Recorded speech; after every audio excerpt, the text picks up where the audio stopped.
commencerai, si vous voulez bien, par une petite remarque, celle qui consiste à constater que l'énergie a toujours été à la base des politiques de relance après crise, voire de renaissance après ces crises.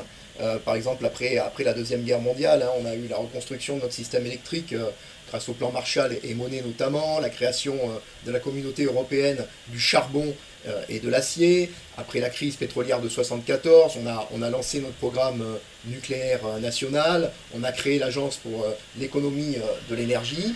Et plus récemment, après la crise financière de 2008, eh bien, ça a été la COP 21 en 2016. Et suite à cette COP 21, la région sud, dès 2017, elle s'est positionnée exactement sur les mêmes rails à travers son plan climat qu'on a baptisé une COP d'avance. Et à travers ce plan, le président Muselier a clairement fixé notre objectif, à savoir devenir la première région d'Europe à respecter les accords sur le climat. Alors le Covid-19 a renforcé la justesse de ce choix, ainsi qu'on l'a évoqué, une prise de conscience mondiale qui a été renforcée sur tout un tas de thématiques liées à l'écologie et à l'économie circulaire, aux énergies renouvelables. À travers ses conséquences économiques, cette crise sanitaire, elle a aussi mis à mal malheureusement nos entreprises. La région, chef de file du développement économique, vous le savez, au regard de la loi NOTRe, a immédiatement mis en place un plan d'urgence de 1,4 milliard d'euros, en étroite collaboration d'ailleurs avec l'État, afin d'aider notre système économique à surmonter le choc, et nous continuerons sans relâche à épauler nos entreprises dans ce sens au maximum.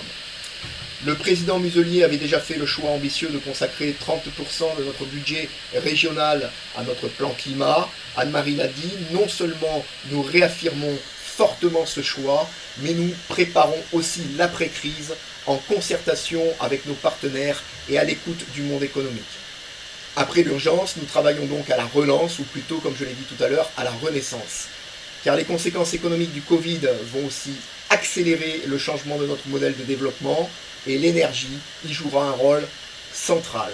C'est pourquoi la région Sud réaffirme aujourd'hui à travers ma voix sa volonté de faire de l'énergie un vecteur privilégié de résilience, de relocalisation et de réindustrialisation.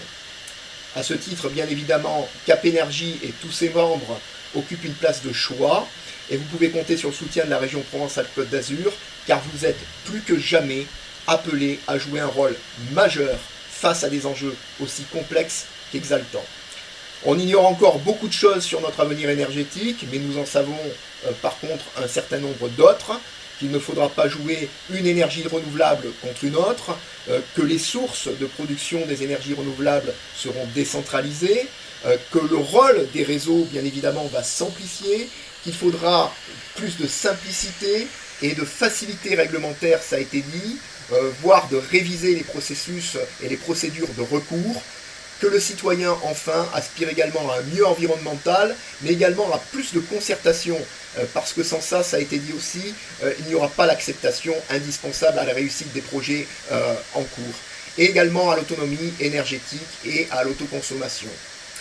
Et que pour parvenir à tout cela, outre l'innovation technologique, il faudra plus de lisibilité et plus de pédagogie. Ça a également été dit au cours de nos échanges, pour donner des repères aux donneurs d'ordre publics comme privés et convaincre toujours plus d'acteurs. C'est ce à quoi personnellement je suis attaché, notamment dans le cadre du programme FlexGrid. Faire, c'est important. Faire savoir, ça l'est tout autant. Pour mieux accompagner, Anne-Marie l'a dit, et démultiplier les objets de la transition énergétique. Pour en finir, je tiens au nom du président Muselier et au nom de l'exécutif régional que je représente, à féliciter sincèrement et à remercier à travers Jacques Véron, président, et Anne-Marie Pérez, directrice générale, toute l'équipe de Cap Énergie pour la qualité du travail accompli, depuis toujours d'ailleurs, votre degré d'implication et votre indéfectible mobilisation à apporter des contributions concrètes, et ça c'est important, ce mot-là concrète, en soutien à tous vos membres, que je remercie d'ailleurs également de leur présence, ainsi qu'à l'action des régions sud, ça a été dit et souligné, mais aussi Corse, hein, qui nous en rejoint, dans une moindre mesure Monaco aujourd'hui, enfin bon, on devient international dans le domaine de l'énergie. Merci beaucoup également à Aurélie Picard, déléguée générale du comité stratégique filière nouveau système énergétique, et à Jean-Luc Brossard, directeur R&D de la filière automobile et mobilité, pour leur éclairante intervention. Merci d'avoir répondu à ma question concernant le lien entre la filière automobile et la situation malheureuse de notre sidérurgie, notamment en ce qui concerne le site ArcelorMittal Fos.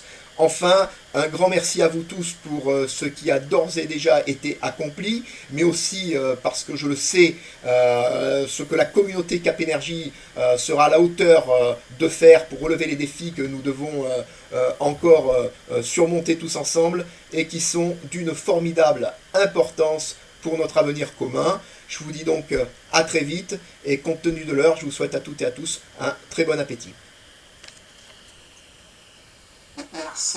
Merci Philippe Morizot. C'était très agréable de votre part de remercier l'ensemble des participants et je vais m'associer à vos propos. Pour ma part, donc, remercier la région Sud et vous savez combien nous tenons à ce lien entre le pôle Cap Énergie et la région pour laquelle nous essayons d'apporter la meilleure contribution, la plus concrète et la plus efficace possible, comme vous l'avez évoqué. Donc pour terminer cette assemblée générale dans un délai que nous étions quasiment fixé, et merci à tous d'avoir respecté cette organisation exceptionnelle et relativement complexe.